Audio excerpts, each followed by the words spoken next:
उसी से ज्यादा ऊंचा होना चाहिए। ऊंची आवाज से हालेलुया। तारीफ करें सबसे जोर से तालियों के साथ उज्जीवित परमेश्वर प्रभु यीशु मसीह के नाम को महिमा दें सब जन। आज कितने जन आनंदित हैं परमेश्वर की हजूरी में,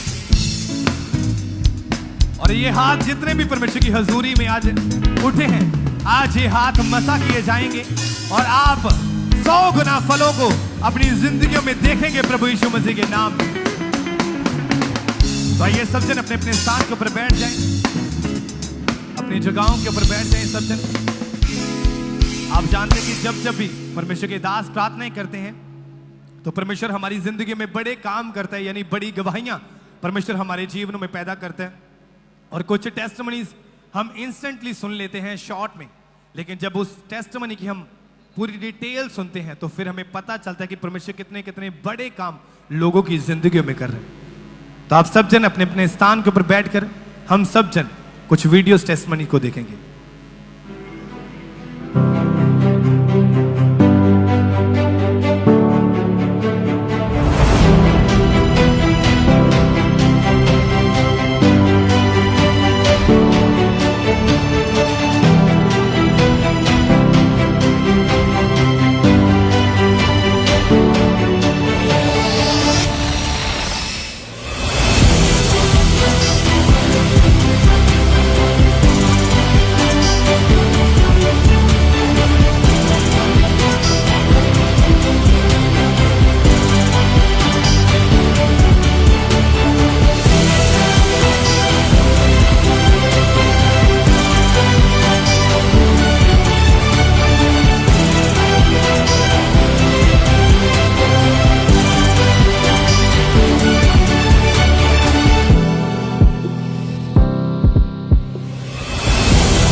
जिस तरह परमेश्वर ने हन्ना की और एलिशिबा की शर्मिंदगी को खत्म करके उनकी गोद को भरा और उन्हें आशीषित किया, कुछ ऐसा ही बड़ा काम परमेश्वर ने इस परिवार की जिंदगी में किया। ਜਦੋਂ ਡਾਕਟਰ ਨੇ ਮੇਰੇ ਸਾਰੇ ਟੈਸਟ ਕੀਤੇ ਤੇ ਉਹਨਾਂ ਨੇ ਦੱਸਿਆ ਕਿ ਮੇਰੇ ਯੂਟਰਸ ਦੇ ਵਿੱਚ ਇਨਫੈਕਸ਼ਨ ਤੇ ਸਵੈਲਿੰਗ ਆ ਤੇ ਮੇਰੇ ਰਾਈਟ ਓਵਰੀ ਦੇ ਵਿੱਚ ਰਸੋਲੀ ਆ ਪਾਣੀ ਵਾਲੀ। फिर डॉक्टर ने मैनू मेडिसिन दी तो मैं काफ़ी टाइम मेडिसिन खाधी। मेडिसिन खाने के बाद भी मैंने कोई रिजल्ट नहीं दिखा। पर जब अंकुर नूला मिनिस्ट्रीज के बारे में पता चला, गवाहियों को सुना, इनका फेथ इतना मजबूत हो गया कि परमेश्वर हमें यहाँ से जरूर आशीषित करके वापस भेजेगा। तो परमेश्वर ने एक ऐसा बदलाव इनकी जिंदगी में दिया और दुगनी आशीष इनकी जिंदगी में रिलीज करी। मेरा विश्वास है जो लोग आज इस गवाही को सुनेंगे और अब विश्वास करेंगे, आप भी आज दुगनी आशीषों को लेके वापस जाएंगे यीशु मसीह के नाम में। तो आइए इस गवाही को हम सुनते हैं। हालेलुया। साਰਿਆਂ ਨੂੰ ਜੈ ਮਸੀਹ ਦੀ। ਮੇਰਾ ਨਾਮ ਸੋਫੀਆ ਹੈ, ਮੇਰੇ ਹਸਬੈਂਡ ਨੇ, ਇਹਨਾਂ ਦਾ ਨਾਮ ਰਿੰਕੂ ਆ। ਅਸੀਂ ਪਠਾਨਕੋਟ ਤੋਂ ਰਹਿਣ ਵਾਲੇ ਹਾਂ। ਅੱਜ ਅਸੀਂ ਆਪਣੇ ਜੀਵਨ ਦੀ ਬਹੁਤ ਵੱਡੀ ਗਵਾਹੀ ਦੇਣ ਜਾ ਰਹੇ ਹਾਂ। ਨਵੰਬਰ 2019 ਨੂੰ ਸਾਡੀ ਮੈਰਿਜ ਹੋਈ ਤੇ ਮੈਰਿਜ ਦੇ ਬਾਅਦ ਅਸੀਂ ਦੋਨੋਂ ਬਹੁਤ ਜ਼ਿਆਦਾ ਖੁਸ਼ ਸੀ, ਸਾਡੀ ਫੈਮਿਲੀ ਵੀ ਖੁਸ਼ ਸੀ। ਮੈਰਿਜ ਦੇ ਕੁਝ ਟਾਈਮ ਬਾਅਦ ਅਸੀਂ ਬੇਬੀ ਪਲਾਨ ਕੀਤਾ ਤੇ ਦਸੰਬਰ 2019 ਚ ਮੈਂ ਪ੍ਰੈਗਨੈਂਟ ਹੋਈ ਤੇ ਅਸੀਂ ਬੜੇ ਖੁਸ਼ ਸੀ ਜਦੋਂ ਮੈਂ ਪ੍ਰੈਗਨੈਂਟ ਹੋਈ। ਤੇ ਪ੍ਰੈਗਨੈਂਸੀ ਦੇ ਦੌਰਾਨ ਮੈਨੂੰ ਈਵਲ ਸਪਿਰਿਟ ਦੇ ਅਟੈਕ ਹੋਣਾ ਸਟਾਰਟ ਹੋ ਗਏ ਔਰ ਇਹਦੇ ਨਾਲ ਜਦੋਂ ਮੈਂ ਰਾਤ ਨੂੰ ਸੌਂਦੀ ਸੀ ਤੇ ਮੈਨੂੰ ਰਾਤ ਨੂੰ ਦਬਾਅ ਪੈਂਦੇ ਸੀ। ਦਬਾਅ ਪੈਣ ਦੇ ਦੌਰਾਨ ਮੈਂ ਬੜੀ ਉੱਠਣ ਦੀ ਕੋਸ਼ਿਸ਼ ਕਰਦੀ ਪਰ ਮੇਰੇ ਕੋਲ ਉੱਠਿਆ ਨਹੀਂ ਜਾਂਦਾ।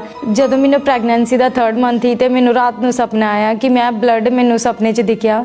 ਜਦੋਂ ਮੈਂ ਸਵੇਰੇ ਉੱਠੀ ਤੇ ਮੈਨੂੰ ਬਲੀਡਿੰਗ ਹੋਣ ਲੱਗ ਪਈ। ਜਦੋਂ ਮੈਨੂੰ ਬਲੀਡਿੰਗ ਹੋਣ ਲੱਗ ਪਈ ਤੇ ਮੈਂ ਆਪਣੇ ਹਸਬੈਂਡ ਨੂੰ ਦੱਸਿਆ ਤੇ ਅਸੀਂ ਡਾਕਟਰ ਕੋਲ ਗਏ ਤੇ ਡਾਕਟਰ ਨੇ ਕਿਹਾ ਕਿ ਤੁਹਾਨੂੰ ਤੁਹਾਡਾ ਮਿਸਕੈਰੇਜ ਹੋ ਗਿਆ। ਜਦੋਂ ਡਾਕਟਰ ਨੇ ਮੈਨੂੰ ਦੱਸਿਆ ਕਿ ਤੁਹਾਡਾ ਮਿਸਕੈਰੇਜ ਹੋ ਗਿਆ, ਉਹਦੇ ਬਾਅਦ ਮੈਂ ਕਾਫੀ ਜ਼ਿਆਦਾ ਰੋਈ। ਫਿਰ ਕੁਛ ਟਾਈਮ ਪਾ ਕੇ ਮੈਂ ਤੇ ਮੇਰੇ ਹਸਬੈਂਡ ਨੇ ਫਿਰ ਬੇਬੀ ਪਲਾਨ ਕੀਤਾ ਤੇ ਮੈਂ दूसरी बारी फिर ਪ੍ਰੈਗਨੈਂਟ ਹੋਈ अप्रैल 2021 ਚ। ਫਿਰ ਮੈਂ ਤੇ ਮੇਰੇ ਹਸਬੈਂਡ ਫਿਰ ਖੁਸ਼ ਸੀ। ਇਸ ਵਾਰ ਮੇਰੀ 9 ਮਹੀਨੇ ਪ੍ਰੈਗਨੈਂਸੀ ਠੀਕ ਰਹੀ ਤੇ ਜਦੋਂ ਮੇਰੇ ਡਿਲੀਵਰੀ ਦਾ ਸਮੇਂ ਆਇਆ ਤੇ ਮੇਰੇ ਹਸਬੈਂਡ ਮੈਨੂੰ ਹਸਪੀਟਲ ਲੈ ਕੇ ਗਏ ਤੇ ਡਾਕਟਰ ਨੇ ਜਦੋਂ ਚੈੱਕ ਕੀਤਾ ਤੇ ਉਹਨਾਂ ਨੇ ਦੱਸਿਆ ਕਿ ਜਿਹੜਾ ਬੱਚਾ ਹੈ ਉਹ ਅੰਦਰ ਪੇਟ ਦੇ ਮਰ ਚੁੱਕਿਆ ਤੇ ਉਹਦੀ ਹਾਰਟ ਬੀਟ ਸੁਣਾਈ ਨਹੀਂ ਦਿੰਦੀ ਪਈ। ਡਾਕਟਰ ਨੇ ਮੈਨੂੰ ਨਹੀਂ ਦੱਸਿਆ ਕਿ ਬੇਬੀ ਡੈਡ ਆ, ਬਟ ਮੈਨੂੰ ਇੰਨਾ ਉਹਨਾਂ ਨੇ ਦੱਸਿਆ ਕਿ ਇਹਦੀ ਹਾਰਟ ਬੀਟ ਜਿਹੜੀ ਸਾਨੂੰ ਸੁਣਾਈ ਨਹੀਂ ਦਿੰਦੀ ਪਈ। ਤੇ ਉਹਦੇ ਬਾਅਦ ਜਦੋਂ ਮੇਰੀ ਡਿਲੀਵਰੀ ਹੋਈ ਤੇ ਜਿਹੜਾ ਮੇਰਾ ਬੱਚਾ ਹੈ ਉਹ ਰੋਇਆ ਹੀ ਨਹੀਂ। ਜਦੋਂ ਰੋਇਆ ਹੀ ਨਹੀਂ ਤੇ ਮੈਂ ਫੀਲ ਤੇ ਕੀਤਾ ਕਿ ਮੇਰਾ ਬੱਚਾ ਰੋਇਆ ਨਹੀਂ। ਮੈਂ ਡਾਕਟਰ ਨੂੰ ਪੁੱਛਿਆ ਜਿਨ੍ਹਾਂ ਨੇ ਮੇਰੀ ਡਿਲੀਵਰੀ ਕੀਤੀ ਕਿ ਮੇਰਾ ਬੱਚਾ ਠੀਕ ਆ, ਉਹ ਕਹਿੰਦੇ ਹਾਂ ਠੀਕ ਆ। ਜਦੋਂ ਮੈਨੂੰ ਬਾਹਰ ਲੈ ਕੇ ਆਏ ਤੇ ਮੈਂ ਆਪਣੀ ਫੈਮਿਲੀ ਨੂੰ ਪੁੱਛਿਆ ਕਿ ਮੇਰਾ ਬੱਚਾ ਕਿੱਧਰ ਆ, ਤੇ ਉਹਨਾਂ ਨੇ ਮੈਨੂੰ ਕਿਹਾ ਕਿ ਨਹੀਂ ਥੋੜਾ ਜਿਹਾ ਇਸ ਤਰ੍ਹਾਂ ਹੀ ਠੀਕ ਨਹੀਂ, ਤੇ ਉਹਨੂੰ ਬੱਚਿਆਂ ਵਾਲੇ ਹਸਪੀਟਲ ਚੈੱਕ ਕਰਾਉਣ ਗਏ ਆ। ਤੇ ਜਦੋਂ ਮੈਨੂੰ ਮੇਰੀ ਫੈਮਿਲੀ ਘਰ ਲੈ ਕੇ ਗਈ ਤੇ ਜਦੋਂ ਮੈਂ ਘਰ ਗਈ ਤੇ ਮੈਂ ਉਹਨਾਂ ਨੂੰ ਬਾਰ-ਬਾਰ ਪੁੱਛਾਂ ਕਿ ਮੇਰਾ ਬੱਚਾ ਕਿੱਧਰ ਆ, ਤੇ ਉਹ ਕਹਿੰਦੇ ਕਿ ਜਦੋਂ ਉਹਨਾਂ ਨੇ ਮੈਨੂੰ ਦੱਸਿਆ ਕਿ ਤੇਰਾ ਬੱਚਾ ਜਿਹੜਾ ਉਹ ਪੇਟ ਦੇ ਵਿੱਚ ਡੈਡ ਹੋਇਆ ਤੇ ਡੈਡ ਹੀ ਪੈਦਾ ਹੋਇਆ, ਤੇ ਮੈਂ ਬੜਾ ਜ਼ਿਆਦਾ ਰੋਈ, ਬਹੁਤ ਜ਼ਿਆਦਾ ਰੋਈ। ਮੇਰੀ ਫੈਮਿਲੀ ਵੀ ਬੜਾ ਜ਼ਿਆਦਾ ਰੋਂਦੀ ਪਈ, ਮੇਰੇ ਹਸਬੈਂਡ ਵੀ ਰੋਂਦੇ ਪਏ, ਮੈਂ ਬੜਾ ਜ਼ਿਆਦਾ ਰੋਂਦੀ ਪਈ। ਤੇ ਮੇਰੀ ਫੈਮਿਲੀ ਮੈਨੂੰ ਚੁੱਪ ਕਰਾਉਂਦੀ, ਬਟ ਮੈਨੂੰ ਉਹ ਕਹਿੰਦੇ ਕਿ ਤੂੰ ਮੇਰਾ ਬੱਚਾ ਮਰ ਗਿਆ ਹੀ, ਪਰ ਮੈਨੂੰ ਕਹਿੰਦੇ ਕਿ ਤੂੰ ਇਹਨੂੰ ਗੋਦ ਵਿੱਚ ਉਠਾ ਲਾ। ਮੇਰੇ ਕੋ ਨਹੀਂ ਉਠਾਇਆ ਗਿਆ ਕਿਉਂਕਿ ਮੇਰਾ ਬੱਚਾ ਮਰ ਗਿਆ। ਉਹਨਾਂ ਨੇ ਮੈਨੂੰ ਬਾਰ-ਬਾਰ ਮੇਰੀ ਗੋਦ ਵਿੱਚ ਦਿੱਤਾ ਕਿ ਤੂੰ ਇਹਨੂੰ ਉਠਾ, ਕਿਉਂਕਿ ਮਰ ਗਿਆ ਤਾਂ ਮੇਰੇ ਕੋ ਨਹੀਂ ਉਠਾਇਆ ਗਿਆ। ਮੈਂ ਬਹੁਤ ਜ਼ਿਆਦਾ ਰੋਈ। ਮੇਰੇ ਹਸਬੈਂਡ ਮੈਨੂੰ ਬਾਰ-ਬਾਰ ਚੁੱਪ ਕਰਾਉਂਦੇ। ਜਦੋਂ ਮੈਂ ਆਪਣੇ ਬੱਚੇ ਵੱਲ ਦੇਖਦੀ ਤੇ ਮੈਨੂੰ ਬੜਾ ਹੀ ਜ਼ਿਆਦਾ ਰੋਣ ਆਉਂਦਾ ਕਿਉਂਕਿ ਮੈਂ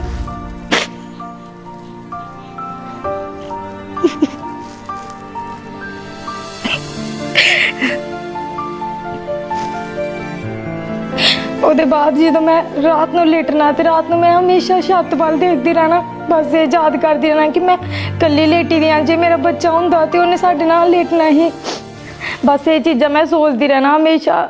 ਮੈਂ ਫੈਮਿਲੀ ਦੇ ਸਾਹਮਣੇ ਆਪਣੇ ਫੇਸ ਨੂੰ ਖੁਸ਼ ਰੱਖਦੀ ਰਹੀ, ਪਰ ਅੰਦਰੋਂ ਮੈਂ ਬੜੀ ਜ਼ਿਆਦਾ ਟੁੱਟ ਗਈ ਸੀ। ਮੈਂ ਹਮੇਸ਼ਾ ਇਹਨਾਂ ਨਾਲ ਗੱਲਾਂ ਕਰਦੇ ਰਹਿਣਾ ਕਿ ਅਗਰ ਸਾਡਾ ਬੇਬੀ ਹੁੰਦਾ ਅੱਜ ਉਹਨੇ ਸਾਡੇ ਲਾਗੇ ਬੈਠਣਾ ਕਰਨਾ ਸੀ, ਉਹਨੇ ਸਾਡੇ ਨਾਲ ਗੱਲਾਂ ਕਰਨੀਆਂ, ਉਹਨੇ ਸਾਨੂੰ ਮੰਮਾ ਪਾਪਾ ਕਹਿਣਾ ਕਰਨਾ ਸੀ।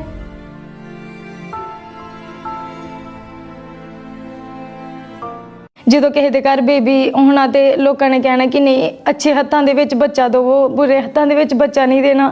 ਤੇ ਮੈਂ ਹਮੇਸ਼ਾ ਪਿੱਛੇ ਖੜੀ ਰਹਿੰਦੀ ਰਹੀ ਕਿ ਮੈਂ ਕਿਸੇ ਦਾ ਬੇਬੀ ਨਹੀਂ ਉਠਾਉਣਾ।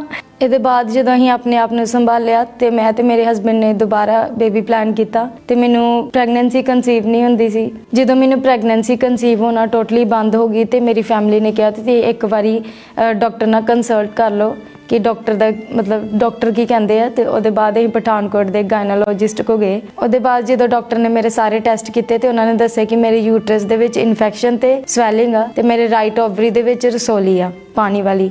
ਫਿਰ ਡਾਕਟਰ ਨੇ ਮੈਨੂੰ ਮੈਡੀਸਿਨ ਦਿੱਤੀ ਤੇ ਮੈਂ ਕਾਫੀ ਟਾਈਮ ਮੈਡੀਸਿਨ ਖਾਧੀ। ਮੈਡੀਸਿਨ ਖਾਣ ਦੇ ਬਾਅਦ ਵੀ ਮੈਨੂੰ ਕੋਈ ਰਿਜ਼ਲਟ ਨਹੀਂ ਦਿਖਿਆ ਤੇ ਉਹਦੇ ਬਾਅਦ ਅਸੀਂ ਗੁਰਦਾਸਪੁਰ, ਜਗਿਆਲ, ਪਠਾਨਕੋਟ 3-4 ਗਾਇਨੋਲੋਜਿਸਟ ਨੂੰ ਦਿਖਾਇਆ ਤੇ ਉਹਨਾਂ ਨੇ ਸੇਮ ਪ੍ਰੋਬਲਮ ਦੱਸੀ ਕਿ ਤੁਹਾਡੀ ਯੂਟਰਸ ਦੇ ਵਿੱਚ ਇਨਫੈਕਸ਼ਨ ਆ ਤੇ ਰਾਈਟ ਓਵਰੀ ਦੇ ਵਿੱਚ ਰਸੋਲੀ ਆ ਤੇ ਸਵੈਲਿੰਗ ਆ। ਮੈਂ ਮੈਡੀਸਿਨ ਉਹਦੇ ਬਾਅਦ ਕਾਫੀ ਟਾਈਮ ਮੈਡੀਸਿਨ ਖਾਧੀ ਪਰ ਮੈਨੂੰ ਕੋਈ ਰਿਜ਼ਲਟ ਨਹੀਂ ਮਿਲਿਆ। ਜਦੋਂ ਅਸੀਂ ਕਿਸੇ ਦੀ ਮੈਰਿਜ ਵਗੈਰਾ ਤੇ ਜਾਣਾ ਜਾਂ ਬਾਹਰ ਜਾਣਾ ਤੇ ਮੈਂ ਅੰਦਰੋਂ ਮੈਨੂੰ ਇੱਕ ਡਰ ਹੁੰਦਾ ਸੀ ਕਿ ਮੈਨੂੰ ਕੋਈ ਪੁੱਛ ਨਾ ਲਵੇ ਕਿ ਤੁਹਾਡੇ ਬੇਬੀ ਹੈ ਕਿ ਨਹੀਂ ਹੈ। ਮੇਰੀ ਮੋਬਾਈਲ ਰਿਪੇਅਰਿੰਗ ਦੀ ਦੁਕਾਨ ਆ ਤੇ ਮੈਂ ਜ਼ਿਆਦਾਤਰ ਆਪਣੀ ਦੁਕਾਨ ਦੇ ਅੰਦਰ ਹੀ ਰਹਿਣਾ ਪਸੰਦ ਕਰਦਾ ਸੀ, ਬਾਹਰ ਨਹੀਂ ਖਲੋਂਦਾ ਹੁੰਦਾ ਕਿਸੇ ਦੇ ਵੀ ਲਾਗੇ ਕਿ ਕੋਈ ਮੈਨੂੰ ਪੁੱਛ ਨਾ ਲਏ ਕਿ ਤੇਰੇ ਬੇਬੀ ਕਿਉਂ ਨਹੀਂ ਹੋ ਰਿਹਾ। ਤੇ ਅਗਰ ਮੈਨੂੰ ਕੋਈ ਪੁੱਛ ਵੀ ਲੈਂਦਾ ਸੀ ਮੇਰੀ ਦੁਕਾਨ ਦੇ ਅੰਦਰ ਵੀ ਤੇਰੇ ਬੇਬੀ ਕਿਉਂ ਨਹੀਂ ਹੋ ਰਿਹਾ ਤੇ ਮੈਨੂੰ ਬਹੁਤ ਜ਼ਿਆਦਾ ਸ਼ਰਮਿੰਦਗੀ ਮਹਿਸੂਸ ਹੁੰਦੀ ਰਹੀ।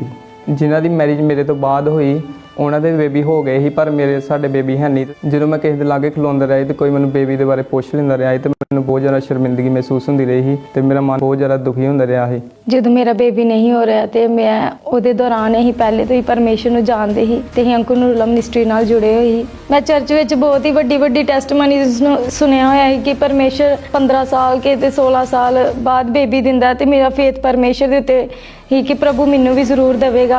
ਅਸੀਂ ਲਗਾਤਾਰ ਖਾਮਰਾ ਚਰਚ ਆਉਂਦੇ ਸੀ ਤੇ ਮੀਟਿੰਗਸ ਨੂੰ ਅਟੈਂਡ ਕਰਦੇ ਸੀ। ਇੱਕ ਦਿਨ ਅਸੀਂ ਮੰਗਲਵਾਰ ਖਾਮਰਾ ਚਰਚ ਦੇ ਵਿੱਚ ਆਏ ਤੇ ਅਸੀਂ ਕਾਉਂਸਲਿੰਗ ਟੀਮ ਨੂੰ ਮਿਲੇ ਤੇ ਉਹਨਾਂ ਨੇ ਅਸੀਂ ਆਪਣਾ ਕੇਸ ਜਿਹੜਾ ਉਹ ਸ਼ੇਅਰ ਕੀਤਾ। ਫਿਰ ਉਹਨਾਂ ਨੇ ਸਾਡੀ ਗੱਲ ਨੂੰ ਧਿਆਨ ਨਾਲ ਸੁਣਿਆ ਤੇ ਸਾਡਾ ਫ੍ਰੀ ਲੇ ਹੈਂਡ ਕਾਰਡ ਫਿਲ ਕਰਕੇ ਸਾਨੂੰ ਦਿੱਤਾ। ਫਿਰ 1 ਸਤੰਬਰ 2024 ਨੂੰ ਅਸੀਂ ਖਾਮਰਾ ਚਰਚ ਆਏ ਤੇ ਪ੍ਰਭੂ ਦੀ ਦਾਸੀ ਦੇ ਦੁਆਰਾ ਸਾਡੇ ਉੱਤੇ ਲੇ ਹੈਂਡ ਹੋਈ। चाहते हैं तुझसे पाक रूह का ਜਦੋਂ ਪ੍ਰਭੂ ਦੀ ਦਾਸੀ ਦਾ ਸਾਮਰਥੀ ਹੱਥ ਮੇਰੇ ਉੱਪਰ ਆਇਆ ਤੇ ਮੇਰੀ ਜਿਹੜੀ ਬੋਡੀ ਆ ਪੂਰੀ ਸ਼ਿਵਰਿੰਗ ਕਰਨ ਲੱਗੀ ਤੇ ਮੈਂ ਉਹਨਾਂ ਦੇ ਜਿਹੜਾ ਚਿਹਰਾ ਆ ਉਹਨੂੰ ਮੈਂ ਦੇਖ ਨਹੀਂ ਪਾ ਰਹੀ ਸੀ। ਮੇਰੀ ਅੱਖਾਂ ਆਪਣੇ ਆਪ ਬੰਦ ਹੁੰਦੀਆਂ ਗਈਆਂ। ਉਸ ਲੇ ਹੈਂਡ ਪ੍ਰੇਅਰ ਤੋਂ 1 ਵੀਕ ਬਾਅਦ ਜਦੋਂ ਮੈਂ ਟੈਸਟ ਕੀਤਾ ਤੇ ਮੈਂ ਪ੍ਰੈਗਨੈਂਟ ਸੀ, ਮੈਂ ਆਪਣੇ ਹਸਬੈਂਡ ਨੂੰ ਦੱਸਿਆ ਤੇ ਅਸੀਂ ਬਹੁਤ ਜ਼ਿਆਦਾ ਖੁਸ਼ ਸੀ। ਮੇਰੀ ਫੈਮਿਲੀ ਨੂੰ ਇਹੀ ਦੱਸਿਆ, ਅਸੀਂ ਬੜੇ ਜ਼ਿਆਦਾ ਖੁਸ਼ ਸੀ। ਮੇਰੀ ਫੈਮਿਲੀ ਵੀ ਬੜੀ ਜ਼ਿਆਦਾ ਖੁਸ਼ ਸੀ ਕਿਉਂਕਿ ਇੰਨੇ ਟਾਈਮ ਦੇ ਬਾਅਦ ਮੇਰਾ ਪ੍ਰੈਗਨੈਂਸੀ ਟੈਸਟ ਜਿਹੜਾ ਮੈਂ ਪੋਜ਼ਿਟਿਵ ਦੇਖਿਆ। ਮੈਂ ਬਹੁਤ ਜ਼ਿਆਦਾ ਖੁਸ਼ ਹੋਈ। ਪ੍ਰੈਗਨੈਂਸੀ ਦੇ ਦੌਰਾਨ ਜਦੋਂ ਮੈਂ ਆਪਣਾ ਚੈੱਕਅਪ ਕਰਵਾਉਣ ਵਾਸਤੇ ਡਾਕਟਰ ਕੋਲ ਗਈ ਤੇ ਡਾਕਟਰ ਨੇ ਮੇਰੇ ਸਾਰੇ ਟੈਸਟ ਕੀਤੇ ਤੇ ਮੇਰੇ ਟੈਸਟ ਨਾਰਮਲ ਸੀ। ਮੇਰੇ ਕੋਈ ਇਨਫੈਕਸ਼ਨ ਨਹੀਂ ਸੀ, ਮੇਰੇ ਕੋਈ ਸਵੈਲਿੰਗ ਨਹੀਂ ਸੀ, ਨਾ ਮੇਰੇ ਰਾਈਟ ਓਵਰੀ 'ਚ ਕੋਈ ਪਾਣੀ ਵਾਲੀ ਰਸੋਲੀ ਸੀ। ਇਹ ਉਹੀ ਡਾਕਟਰ ਸੀ ਜਿਨ੍ਹਾਂ ਨੇ ਮੈਨੂੰ ਦੱਸਿਆ ਸੀ ਕਿ ਤੇਰੇ ਰਾਈਟ ਓਵਰੀ ਦੇ ਵਿੱਚ ਪਾਣੀ ਵਾਲੀ ਰਸੋਲੀ ਆ ਤੇ ਯੂਟਰਸ 'ਚ ਇਨਫੈਕਸ਼ਨ ਆ ਤੇ ਸਵੈਲਿੰਗ ਆ। ਤੇ ਡਾਕਟਰ ਵੀ ਹੈਰਾਨ ਹੀ ਜਦੋਂ ਉਹਨਾਂ ਨੇ ਮੇਰੇ ਟੈਸਟ ਦੇਖੇ। ਮੇਰੇ ਟੈਸਟ ਬਿਲਕੁਲ ਨਾਰਮਲ ਸੀ। ਪੂਰੇ 9th ਮੰਥ ਪ੍ਰਭੂ ਨੇ ਮੈਨੂੰ ਵੀ ਸੰਭਾਲ ਕੇ ਰੱਖਿਆ ਤੇ ਮੇਰੇ ਬੱਚੇ ਨੂੰ ਵੀ ਸੰਭਾਲ ਕੇ ਰੱਖਿਆ। ਉਹਦੇ ਦੌਰਾਨ ਮੈਨੂੰ ਕੋਈ ਵੀ ਗੰਦਾ ਸੁਪਨਾ ਨਹੀਂ ਆਇਆ, ਕੋਈ ਅਟੈਕ ਨਹੀਂ ਹੋਇਆ, ਕੋਈ ਦਬਾਅ ਨਹੀਂ ਪਿਆ। ਫਿਰ 28 ਅਪ੍ਰੈਲ 2025 ਨੂੰ ਪਰਮੇਸ਼ਰ ਮੈਨੂੰ ਸੁੰਦਰ ਬੇਬੀ ਗਰਲ ਦੇ ਨਾਲ ਬਲੈਸ ਕੀਤਾ ਤੇ ਜਦੋਂ ਮੈਂ ਆਪਣੀ ਬੇਟੀ ਨੂੰ ਦੇਖਿਆ, ਮੇਰਾ ਬੇਟੀ ਰੋਈ ਵੀ ਬੜੀ। ਮੈਂ ਬਹੁਤ ਜ਼ਿਆਦਾ ਖੁਸ਼ ਹੋਈ। ਮੈਂ ਪਰਮੇਸ਼ਰ ਦਾ ਥੈਂਕਸ ਕੀਤਾ ਜਦੋਂ ਮੇਰੀ ਬੱਚੀ ਰੋਈ, ਜਦੋਂ ਉਹਦਾ ਜਨਮ ਹੋਇਆ ਉਹ ਰੋਈ ਵੀ। ਮੈਂ ਉਹਦਾ ਫੇਸ ਦੇਖਿਆ, ਮੈਂ ਬਹੁਤ ਜ਼ਿਆਦਾ ਖੁਸ਼ ਸੀ। ਮੈਂ ਪਰਮੇਸ਼ਰ ਦਾ ਥੈਂਕਸ ਕੀਤਾ ਕਿ ਪ੍ਰਭੂ ਨੇ ਮੈਨੂੰ ਆਨੰਦ ਕਰਨ ਵਾਲੀ ਮਾਤਾ ਬਣਾਇਆ। ਹੁਣ ਅਸੀਂ ਆਪਣੀ ਬੇਟੀ ਨਾਲ ਦੋਨੋਂ ਬੜੇ ਜ਼ਿਆਦਾ ਖੁਸ਼ ਹਾਂ। ਅਸੀਂ ਉਹਨੂੰ ਬਾਹਰ ਖੜਨੇ ਆ। ਮੈਂ ਪੂਰੀ ਮਤਲਬ ਟੈਨਸ਼ਨ ਫ੍ਰੀ ਹੋ ਕੇ ਬਾਹਰ ਜਾਂਦੀ ਹਾਂ। ਜਦੋਂ ਮੈਨੂੰ ਕੋਈ ਪੁੱਛਦਾ ਹੈ ਤੇ ਮੈਂ ਆਪਣੀ ਬੇਟੀ ਵੱਲੋਂ ਉਹਨੂੰ ਦੱਸਦੀ ਹਾਂ ਕਿ ਪ੍ਰਭੂ ਨੇ ਮੈਨੂੰ ਇੱਕ ਸੁੰਦਰ ਬੇਬੀ ਦੇ ਨਾਲ ਬਲੈਸ ਕੀਤਾ। ਹੁਣ ਜਿਹੜੇ ਲੋਕੀ ਮੈਨੂੰ ਬੋਲਦੇ ਸੀ ਕਿ ਤੇਰੇ ਘਰ ਬੇਬੀ ਨਹੀਂ ਆ, ਉਹ ਹੁਣ ਮੈਨੂੰ ਪੁੱਛਦੇ ਆ ਤੇ ਮੈਂ ਕਹਿੰਦੀ ਕਿ ਪ੍ਰਭੂ ਨੇ ਮੈਨੂੰ ਸੁੰਦਰ ਬੇਬੀ ਦੇ ਨਾਲ ਬਲੈਸ ਕੀਤਾ। ਪ੍ਰਭੂ ਨੇ ਮੇਰੀ ਸ਼ਰਮਿੰਦਗੀ ਦੂਰ ਕੀਤੀ ਤੇ ਮੈਂ ਉਹਨਾਂ ਨਾਲ ਆਪਣੀ ਟੈਸਟਮਨੀ ਸ਼ੇਅਰ ਕਰਨੀ ਆ। ਹੁਣ ਅਸੀਂ ਆਪਣੇ ਬੇਬੀ ਨਾਲ ਬਹੁਤ ਜ਼ਿਆਦਾ ਖੁਸ਼ ਹਾਂ ਕਿ ਪਰਮੇਸ਼ਰ ਨੇ ਸਾਨੂੰ ਇੱਕ ਸੁੰਦਰ ਬੇਟੀ ਦਿੱਤੀ ਹੈ ਤੇ ਆਪਾਂ ਉਹਦੇ ਵਾਸਤੇ ਸੋਹਣੇ ਸੋਹਣੇ ਕੱਪੜੇ ਲੈ ਕੇ ਆਨੇ ਬਾਜ਼ਾਰ ਦੇ ਵਿੱਚ। ਜੋ ਵੀ ਸਾਡੇ ਅੰਦਰ ਖਵਾਹਿਸ਼ ਸੀ ਉਹਦੇ ਪ੍ਰਤੀ ਆਪਾਂ ਉਹ ਪੂਰੀ ਕਰਨੀ ਆ ਉਹਦੇ ਨਾਲ। ਜਦੋਂ ਮੈਂ ਦੁਕਾਨ ਤੋਂ ਘਰ ਜਾਂਦਾ ਆ ਤੇ ਸਭ ਤੋਂ ਪਹਿਲੇ ਮੈਂ ਉਹਦੇ ਵੱਲ ਦੇਖਣਾ, ਉਹਨੂੰ ਚੁੱਕਣਾ, ਉਹਦੇ ਨਾਲ ਪਿਆਰ ਕਰਨਾ, ਉਹਦੇ ਨਾਲ ਖੇਲਦਾ ਮੈਂ। ਹੁਣ ਜਦੋਂ ਮੇਰੇ ਬੇਬੀ ਬਾਰੇ ਲੋਕੀ ਮੈਨੂੰ ਪੁੱਛਦੇ ਆ ਤੇ ਮੈਂ ਉਹਨਾਂ ਨੂੰ ਦੱਸਣਾ ਕਿ ਮੈਨੂੰ ਪਰਮੇਸ਼ਰ ਨੇ ਬਲੈਸ ਕੀਤਾ ਆ। ਜਿਨ੍ਹਾਂ ਦੇ ਅੱਜ ਵੀ ਬੇਬੀ ਨਹੀਂ ਆ, ਮੈਂ ਉਹਨਾਂ ਨੂੰ ਕਹਿਣਾ ਚਾਹੁੰਦੀ ਆ ਕਿ ਪ੍ਰਭੂ ਤੇ ਫੇਥ ਰੱਖੋ ਕਿ ਪ੍ਰਭੂ ਬਹੁਤ ਮਹਾਨ ਆ। ਜਿੱਦਾਂ ਕਿ ਪਰਮੇਸ਼ਰ ਦੇ ਵਚਨ 'ਚ ਲਿਖਿਆ ਕਿ ਪੇਟ ਦਾ ਫਲ ਯਹੋਵਾ ਵੱਲੋਂ ਇਨਾਮ ਆ ਤੇ ਪ੍ਰਭੂ ਨੇ ਉਹ ਵਚਨ ਮੇਰੀ ਲਾਈਫ ਦੇ ਵਿੱਚ ਪੂਰਾ ਕੀਤਾ ਤੇ ਪ੍ਰਭੂ ਜ਼ਰੂਰ ਤੁਹਾਡੀ ਲਾਈਫ 'ਚ ਵੀ ਪੂਰਾ ਕਰੇਗਾ।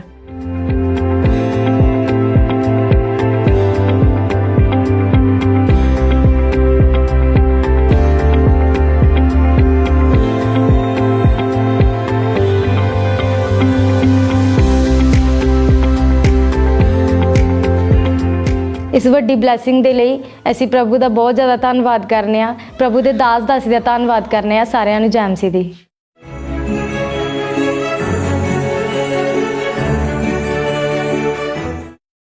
जैसा कि परमेश्वर के वचन में लिखा है, भजन संहिता 41 उसकी 3 आयत में, जब वह व्याधि के मारे सेज पर पड़ा हो तब यहोवा उसे संभालेगा, तू रोग में उसके पूरे बिछौने को उलटकर ठीक करेगा।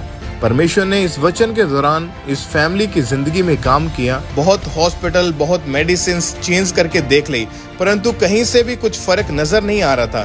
मुझे कोई भी फायदा नहीं हो रहा था और ये परेशानी बढ़ती ही जा रही थी। फिर सन 2023 की बात है, मुझे बहुत ज़्यादा बुखार आने लगा, खांसी रहने लग गई। फिर मुझे खांसी के दौरान ब्लड आना चालू हुआ। फिर मैंने अपनी मम्मी को बताया।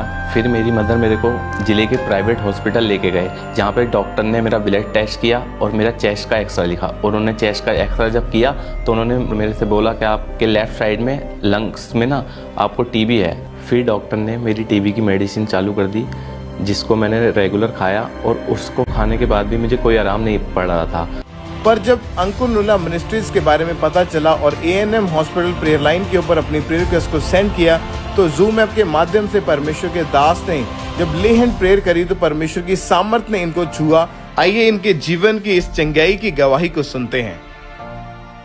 हालेलुया, सबको जय मसीह की। मेरा नाम शुभम है, ये मेरी सिस्टर हैं, इनका नाम नेहा है। हम उत्तर प्रदेश के रहने वाले हैं और मैं आज अपने जीवन की सबसे बड़ी और अद्भुत गवाही देने जा रहा हूँ। सन 2018 की बात है, मुझे पेट का रोग स्टार्ट हुआ, जिससे मेरे पेट में दर्द होता था और मैं कुछ हैवी खा लेता था तो मेरे को वॉमिट होती थी। और ये रोग मेरे बढ़ता गया, इससे मैं बहुत ज़्यादा परेशान होने लगा। और इसके साथ साथ सन 2023 की बात है, मुझे बहुत तेज़ बुखार हुआ और खांसी हुआ। और इस रोग के दौरान मैंने काफ़ी सारी मेडिसिन खाई और काफ़ी सारे डॉक्टर चेंज किए, जिससे मुझे कोई भी फ़ायदा नहीं हो रहा था और ये परेशानी बढ़ती ही जा रही थी। फिर सन 2023 की बात है, मुझे बहुत ज़्यादा बुखार आने लगा, खांसी रहने लग गई। फिर मुझे खांसी के दौरान ब्लड आना चालू हुआ। फिर मैंने अपनी मम्मी को बताया। फिर मेरी मदर मेरे को ज़िले के प्राइवेट हॉस्पिटल लेके गए, जहाँ पर डॉक्टर ने मेरा ब्लड टेस्ट किया और मेरा चेस्ट का एक्सरे लिखा। और उन्होंने चेस्ट का एक्सरे जब किया तो उन्होंने मेरे से बोला कि आपके लेफ़्ट साइड में लंग्स में ना आपको टीबी है। फिर डॉक्टर ने मेरी टीबी की मेडिसिन चालू कर दी, जिसको मैंने रेगुलर खाया और उसको खाने के बाद भी मुझे कोई आराम नहीं पड़ रहा था। जब मेरे भाई को वहाँ से कुछ आराम नहीं हुआ तो हम इसको मेरठ के बड़े हॉस्पिटल में लेके गए और वहाँ से फिर हमने इसका ट्रीटमेंट शुरू कराया। फिर डॉक्टर ने इसकी दोबारा एक्सरे और रिपोर्ट किए और डॉक्टर ने बोला इसका लेफ़्ट जो लंग्स है वो डैमेज होना शुरू हो गया है, गलना शुरू हो गया है। अगर जो मेडिसिन से आराम पड़ा तो ठीक, वरना इसको हमें रिमूव करना पड़ेगा, मतलब उसको कट करना पड़ेगा जो हिस्सा इसका डैमेज होता जा रहा है। तो हमने फिर वहाँ से मेडिसिन शुरू कर दी। 1 महीना हमने वहाँ की दवाई इसको खिलाई तो उससे भी इसको कुछ आराम नहीं पड़ा और ये इसकी पहले से हालत और ज़्यादा ख़राब होती चली गई। फिर इस रोग की वजह से इसको डिप्रेशन का रोग हो गया और ये इसको मेंटली अटैक होने शुरू हो गए। फिर हम इसको देख देख के परेशान होते थे। फिर हमने इसको और अच्छे साइकियाट्रिस्ट डॉक्टर के पास दिखाया और फिर जब डॉक्टर ने इसको चेक किया तो उन्होंने बोला इसको डिप्रेशन, बहुत ज़्यादा डिप्रेशन ले रहा है इसको। तो इसको और उन्होंने अपनी मेडिसिन इसको देनी शुरू कर दी। पर जब मेडिसिन देनी शुरू कर दी तो इसकी और भी हालत ख़राब होती गई। उससे क्या हुआ, इसको नींद इसकी बिल्कुल ख़त्म हो चुकी थी। ये सो नहीं पाता था, बस चलता रहता था। और जब ये घर में रहता था तो ये अजीब सी हरकतें करने लगा। जैसे हम बैठे रहते थे तो हम सबका गला पकड़ने का मतलब मारने की कोशिश करता था, कभी कभी खुद को मारने की कोशिश करता था, अपना गला पकड़ लिया करता था। हम सब देख के मतलब रात को हम बहुत सतर्क होकर सोया करते थे। हम देखते थे कि कहीं ये भाग ना जाए, क्योंकि घर से भागने की कोशिश करता था। हम दरवाजे बंद करके रहते थे और रात को मतलब कभी भी इसको अकेला नहीं छोड़ते थे। मेरी बहन या मम्मी या कोई हमेशा फैमिली का मेंबर इसके साथ हमेशा होता था, क्योंकि हमें डर था कहीं दरवाज़ा खोल के बाहर ना चले जाए, अपने ऊपर कोई अटैक ना कर ले। और न खाना खाता था, हम इसको खाना भी हाथों से खिलाते थे। कभी कभी ऐसा होता था कि हम पानी पिलाते थे, इसका साइड से निकल जाता था, खाना भी नहीं खा पाता था और बोलता भी नहीं था किसी से। बस घर में पागलों की तरह से पागल फिरते हैं ऐसे, बस फिरता रहता था घर में। हम बोलते थे बैठ जाओ, इसको पकड़ पकड़ के हम ऐसे चेयर पे बैठाते थे पर ये बिल्कुल नहीं बैठता था। हम ये देख के रोने लगते थे फैमिली। मेरी मम्मी तो बहुत ही रोती थी कि मेरे बेटे को क्या हो गया, पता नहीं ठीक होगा नहीं होगा। हमने इसको देख के मतलब बिल्कुल उम्मीद ख़त्म कर दी थी कि ये ठीक भी हो सकता है। फिर हमें किसी ने बताया कि इसको किसी एक हॉस्पिटल है जो मेंटल हॉस्पिटल है, वहाँ पर इसको रख दीजिए। तो वहाँ पर इसका जो ट्रीटमेंट है वो जो डॉक्टर होंगे वो खुद अपनी निगरानी में रख के इसको करेंगे। तो हमने यही मन बना लिया कि ठीक है अब इसको हम वहाँ पर एडमिट कर देंगे। वहाँ का पता नहीं कि 6 महीने में आए, 7 महीने, पता नहीं साल भर लग जाए, पर इसकी स्थिति देख के हमें लगा कि हमें इसको एडमिट कर देना चाहिए। ये इतना ऐसा हो गया था कि ना ही तो इसे कपड़ों का होश था, ना इसे नहाने का होश था। इसको हम ही नहलाते थे और ये कभी कभी फैमिली के सामने मतलब पूरे कपड़े भी उतार दिया करता था। तो इस वजह से इसको हम कहीं जाने आने नहीं दिया करते थे, इसको हम घर में ही रखते थे। टॉयलेट, लैट्रिन, बाथरूम का कोई इसको ऐसा होश नहीं था कि कहाँ करनी है, जहाँ मर्जी वहीं पे कर देता था। और कोई काम ऐसा होता था कि अगर जो करना शुरू होता था वो करता ही रहता। अगर जो कुल्ला कर रहा है तो कुल्ला करता ही रहता था, मतलब कंटिन्यू उस काम को करता ही रहता था। अगर ये ब्रश कर रहा है तो ब्रश ही करता रहता था। हम सब इसको हाथ में छीन के वो चीज़ें सब हटाते थे कि ऐसा मतलब नहीं करो, मत करो। और इस वजह से ये अपनी पूरी तरह सुध-बुध खो चुका था। ये फैमिली में किसी को भी नहीं पहचानता था, किसी को ना जानता था, ना किसी से बात करता था। और बात करनी थी इसने इस हद तक बंद कर दी थी कि ये मतलब एक मुंह से एक शब्द भी नहीं निकालता था। और ऐसा इसने कम से कम 3 महीने तक लगातार किया। ना ये बोलता था, ना ये मुंह से कोई शब्द निकालता था और ना ये सोता तो बिल्कुल भी नहीं था। डॉक्टर ने इसको हैवी से हैवी डोज दिए नींद के, पर ये सोता नहीं था उन डोज से भी। वो डॉक्टर भी परेशान था कि ये ऐसा क्या इसके अंदर है जो मैं इसको इतनी हैवी डोज देता हूँ और ये सोता नहीं है। इस वजह से हम बहुत परेशान हो गए थे कि ये क्यों नहीं सो पाता है। इस दौरान हम इसको मेडिसिन खिला रहे थे, डॉक्टरों के पास लेके जा रहे थे, पर इसकी हालत में कुछ भी सुधार नहीं हो पा रहा था। पर उस दौरान हमारा भरोसा प्रभु यीशु मसीह पर था और हम पहले से ही अंकुल नरोला मिनिस्ट्री के साथ जुड़े हुए थे। और इसके साथ साथ हमने बहुत सारी गवाहियों को सुना हुआ था चर्च में, और हमारा फेथ प्रभु पे था कि जब प्रभु इतने लोगों को चंगा कर सकता है तो हमारे भाई को क्यों नहीं चंगा करेगा। फिर हमने A&M हॉस्पिटल प्रेयर लाइन पर इसकी प्रेयर को सेंड किया। फिर 11 जून 2023 को जूम ऐप के द्वारा परमेश्वर के दास ने मेरे भाई पे ले हैंड किया। तुम्हें फास्टिंग करनी होगी, फास्टिंग। और मैं तुम्हें हील होता हुआ देख रहा हूं। यीशु मसीह के नाम में आमीन। ऊंचा ये बरकत तुम्हारी है। जब प्रभु के दास ने जूम ऐप के माध्यम से इस पे ले हैंड किया तो प्रभु की सामर्थ्य ने इसके जीवन में बड़ा काम किया। और ले हैंड के दौरान प्रभु के दास ने हमें फास्टिंग करने के लिए और प्रार्थना करने के लिए बोला था, तो हमने फास्टिंग भी की और प्रार्थना भी की। और उस ले हैंड प्रेयर के बाद इसकी रिकवरी होनी शुरू हो गई। और उसके बाद इसने जो सोता नहीं था सोना शुरू किया, खाता नहीं था खाना शुरू किया, और जो बोलता नहीं था बोलना भी शुरू किया, लोगों को पहचानना शुरू कर दिया, हमें पहचानना शुरू कर दिया। और अब मेरा भाई बिल्कुल ठीक हो चुका है। इसको कोई लंग्स का रोग नहीं है, कोई टीबी का रोग नहीं है, कोई पागलपन का रोग नहीं है, और ये बिल्कुल बिल्कुल ठीक हो चुका है। अब ये अपना सारा काम खुद करता है, वॉशरूम वगैरह खुद जाता है, खाना खुद खाता है, अपना नहाना सब अपना काम ये खुद करता है। अभी हम बहुत खुश हैं, हमारे परिवार का माहौल बहुत अच्छा है, हमारे घर में सब खुशहाली आ गई है। अभी हम अपनी फैमिली में बहुत ज़्यादा खुश हैं। ये अपने जॉब को कर पा रहा है, अपने परिवार को देख रहा है, संभाल रहा है, और अपने सारे कामों को जो पहले नहीं कर पाता था वो सारे काम अब ये खुद करता है। उस रोग के कारण जो इसका वज़न घट गया था, तो उसके बाद इसका वज़न भी बढ़ना शुरू हो गया, और बाद में इतना बढ़ा कि हमने उसको वज़न को दोबारा कम करना पड़ा। अभी मैं बिल्कुल ठीक हूँ। अब मुझे कोई टीबी का रोग नहीं है, कोई लंग्स का रोग नहीं है, ना कोई पागलपन का रोग है। अब अच्छे से मैं खाना पीना खा पा रहा हूँ, सो पा रहा हूँ, और अपनी ड्यूटी और अपने घर को मैं अच्छे से देख पा रहा हूँ। जिन लोगों ने इसकी हालत को देखा था, जो लोग बोलते थे ठीक नहीं हो पाएगा, इसको क्या हो गया है, आज वही लोग बोलते हैं वाकई में तुम्हारा प्रभु बहुत महान है, जिसने इसके जीवन में इतना बड़ा कार्य किया है। जो डॉक्टर नहीं कर पाए वो तुम्हारे प्रभु ने इसके जीवन में कार्य किया है। वो इसके द्वारा हमारे प्रभु यीशु मसीह को महिमा देते हैं। जो लोग आज भी बड़ी बीमारियों से, टीबी, कैंसर, पागलपन से जूझ रहे हैं, मैं उनसे यही कहना चाहती हूँ, प्रभु सब कुछ करने की सामर्थ्य रखता है। मेरा विश्वास है जिस तरह से उसने मेरे भाई को चंगा किया है वो आपको भी चंगा करेगा।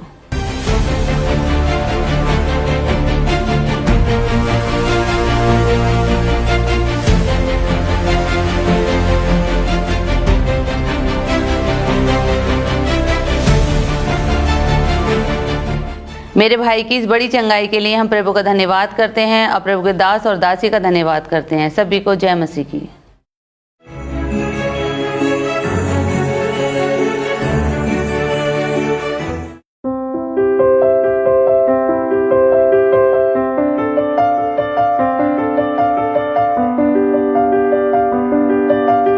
आप जानते हैं कि परमेश्वर के लिए कोई भी काम करना कठिन नहीं है। हमारा परमेश्वर जो जीवित परमेश्वर है, वो अपने जीवित वचन के अनुसार लोगों की जिंदगी में बड़े और अद्भुत काम करता है। तो आइए सुनते हैं इनकी इस अमेजिंग टेस्टमनी को, और ये गवाही आपके फेथ को बढ़ाएगी यीशु मसीह के नाम में। हालेलुया, सभी को जय मसीह की। मेरा नाम अरुण है, ये मेरी वाइफ है, इसका नाम ऊषा है। हम हिसार हरियाणा के रहने वाले हैं। आज हम हमारे जीवन की बहुत बड़ी गवाही देने के लिए जा रहे हैं। मेरी उम्र 38 साल की है। मैंने शराब पीना 12 साल की उम्र में शुरू कर दिया था, और मेरे उठना बैठना मुझसे बड़े उम्र के लोगों के साथ में था। जब मैंने शुरू में स्टार्टिंग की शराब पीना, तो उन्होंने मुझको थोड़ा सी इतनी सी दारू डाल के दे दी, शराब डाल के दे दी। फिर मैंने वो पी तो उसको मुझको बहुत आनंद आया। जब मैंने शराब पहली बार पी, जब मुझको शराब का नशा अच्छा लगा, फिर मैं बाहर मेरे यार दोस्तों के साथ में जो नशा करते थे उनके साथ में मैंने उठ बैठ शुरू कर दी। फिर उनके साथ में मैंने दारू पीना भी शुरू कर दिया, जो ज़्यादा नशा करते थे। नशे की वजह से फिर मेरा पढ़ाई में मन नहीं लगता था। फिर मैंने पढ़ाई छोड़ दी थी। घर की हालात कुछ ऐसी थी, फीस स्कूलों में नहीं पूछती थी। उसके बावजूद फिर मैंने रेडी लगाना शुरू कर दिया, सब्जी की रेडी। फिर 9:30 या 10 बजे के बावजूद फिर मैं मेरे यार दोस्तों के साथ में पैसे कमाई करके फिर मैं उनके यार दोस्तों के साथ में चला जाया करता। जितनी मेरी कमाई होया करती थी उसमें से आधा मेरा पैसा मैं यार दोस्तों में ख़राब कर दिया करता था। जैसे जैसे मेरी उम्र बढ़ती गई, फिर मेरे घर वालों ने मेरी शादी कर दी। पहली दफ़ा फिर मैं घर पे नशा करके आया। फिर मेरी घरवाली को भी पता चल गया, भाई ये तो शराब पीता है। फिर मैं और शराब पीने लगा। शादी से पहले मेरे को नहीं पता था कि ये नशा करते हैं। जब मेरी शादी हुई तो 1-2 दिन बाद में ड्रिंक करके घर पे आए तो मेरे को पता चला कि ड्रिंक करते हैं, नशा करते रहे। मैंने इनको बोला कि नशा मत करो, नशा मत करो, नशा मत करो। फिर ये नशा करते रहे। मेरे को अच्छा नहीं लगा। फिर मैं रोने लग जाती थी। फिर अच्छे से फिर मैं किसी को बताना भी नहीं चाहती थी। ये सुबह ऐसे कह के जाते हैं कि मैं मंडी में जा रहा हूँ। मंडी में जाने के बाद में हम तो ऐसे सोचते कि मंडी में काम करने के लिए गए हैं, पर ये मंडी में नहीं, किसी अपने दोस्त के साथ में जाके कहीं जाकर नशा कर लेते थे। सारा दिन घर से बाहर रहते थे, और रात को 9 बजे 10 बजे बजे मैं फ़ोन करती तो फ़ोन 1-2 बार उठाते, हाँ मैं आ रहा हूँ, हाँ मैं आ रहा हूँ, ऐसे कह के फ़ोन काट देते थे जी। फिर ये इनको कभी इनकी मम्मी, कभी मेरी सास, कभी मेरे देवर, तो कभी मेरे ससुर इनको बाहर सड़क से लेके आते थे जी उठा के। जब ये नशा करते थे तो मैं इतना डिप्रेस हो चुकी थी। फिर मैंने इनको बोला कि आप नशा करोगे तो फिर मेरे को भी नशा चाहिए, मैं भी आपके साथ में नशा करूँगी। तो इन्होंने मना नहीं किया। मेरे को अगले ही दिन मेरे को बियर का नशा इन्होंने दे दिया लाके, और ये इन्होंने मेरे को बियर डाली और मैंने पी ली। फिर उसके बाद में फिर मेरा धीरे धीरे नशा बढ़ता गया। फिर उसके बाद में मैंने सिगरेट पीना स्टार्ट किया, गांजे की सिगरेट पीना स्टार्ट किया, गुटखा खाना स्टार्ट किया, मैंने पीनी स्टार्ट कर दी। उसके बाद में शराब भी इनके साथ में पीना स्टार्ट कर दिया। फिर उसके बाद में मेरी फैमिली को पता चला कि ये भी नशा करने लगी है। फिर उन्होंने मेरी मम्मी को बताया कि मम्मी जी ये भी ऐसे ऐसे नशा करती है। पहले तो जीजा जी भी करते थे और अब सिस्टर भी करने लग गई है। फिर मम्मी ने मेरे को समझाया, मेरे हस्बैंड को भी समझाया कि बेटा ऐसे नशा नहीं करते। फिर नशा हमसे छूट नहीं पाता था। फिर मैंने नशा स्टार्ट किया तो उसके बाद में मैं डिप्रेशन में चली गई, कुछ ज़्यादा ही डिप्रेशन में चली गई। फिर मैंने अपने आप को ख़त्म करने की कोशिश की। फिर मैंने नशे की गोलियां स्टार्ट की, जैसे कि नींद की गोलियां खाना। मैंने 50-50 नींद की गोलियां लेकर मैंने ओवरडोज लेकर अपने आप को ख़त्म करने की कोशिश की, फांसी लगाने की कोशिश की। मेरा मन ऐसे होता था कि जैसे कि मैं ट्रेन में जाऊँ और वहाँ से कूद के अपनी जान दे दूँ। हमारी इस हालत को देख के हमारे घर वाले हमको समझाया करते बैठ के, तो हम ऐसे कहा करते हम अब शराब नहीं पिएंगे। फिर दोबारा रात को चोरी छुप के फिर मैं शराब लेके आने लगा। फिर हम दोबारा सुबह रात को पिया करते, फिर सो जाया करते। फिर हमारे घर में दोबारा लड़ाई झगड़ा होया करता। लड़ाई झगड़े के कारण नशे के अंदर फिर मैंने एक बार सुसाइड करने की भी कोशिश करी। फिर मेरी घरवाली ने मुझको बचा लिया। हमारा एक बच्चा था, हम नशे के कारण इतना डूब गए थे क्योंकि हमारे बच्चे को हमारे को ऐसे नहीं पता था, हम उसको पढ़ाई भी कराना, इसका फ्यूचर में और कुछ भी देखना है। फिर एक दिन किसी ने मुझे अंकुरुल्लाह मिनिस्ट्री के बारे में बताया, नशा छूट जाता है जो नशा करते हैं। बड़ी बड़ी गवाहियाँ दिखाई उनने मुझे मोबाइल पे, यूट्यूब पे। फिर मेरा विश्वास बढ़ा। फिर मैं यहाँ पे आया। जब मैं पहली बार खामरा चर्च में आया फिर मुझको अच्छा लगा। मैंने गवाहियाँ देखी जैसे कि लोग नशा छोड़ रहे हैं, तो ये नशा मैं क्यों नहीं छोड़ सकता। फिर मैंने मेरी वाइफ को भी बताया। फिर मैं मेरी वाइफ को भी यहाँ पे लेके आने लगा। फिर हम लगातार खामरा चर्च आने लगे। फिर हमको ऐसे लगा भाई हमारा भी छुटकारा हो जाएगा। फिर 25 दिसंबर 2019 को हम क्रिसमस डे के दिन खामरा चर्च में आए थे। फिर प्रभु के दास ने नशे के लिए प्रार्थना करी थी। मैं उन दुष्ट आत्मा को अरेस्ट होते हुए देख रहा हूं, नशे की आत्मा को जाते हुए देख रहा हूं। आजाद हो जाओ और चंगे हो जाओ। आमीन। चाहिए आशीष आपकी। फिर उस प्रेयर को रिसीव करने के बाद हमारे अंदर ठंडा महसूस हुआ, मेरी वाइफ के और मेरे। फिर हम घर पर गए। हमको दारू पीने, शराब पीने की कोई तलब नहीं लगी। अब कोई लड़ाई झगड़ा नहीं होता, ना मैं कोई गाली गलौज करता हूँ, ना किसी से फालतू की बात करता हूँ। अब हम हमारे घर में बहुत खुश हैं और मेरी वाइफ भी बहुत खुश है। अब मैं घर पे जो जितनी कमाई लेके आता हूँ मैं मेरे सारे घर पे लेके आता हूँ और हमारे घर पर सब खुश है। मेरी वाइफ भी खुश है, हमारे एक लड़का भी है, हम सब खुश रहते हैं। उस प्रार्थना के बाद में मैं और मेरी फैमिली बहुत खुश है और मेरे हस्बैंड भी खुश है, मेरी फैमिली पूरी खुश है। और उस प्रार्थना के बाद में मैं बहुत आज़ाद हूँ और मैं उस डिप्रेशन से भी आज़ाद हूँ, नशों से भी आज़ाद हूँ। जो लोग आज भी नशा करते हैं हम लोग उनको ये कहना चाहते हैं जैसे हमारे नशे छूटे मेरी वाइफ के और मेरे, तुम प्रभु यीशु मसीह पर विश्वास करो, वो जीवित परमेश्वर है। उन्होंने हमारे नशे छुड़वा दिए, आपके भी नशे छूट जाएंगे।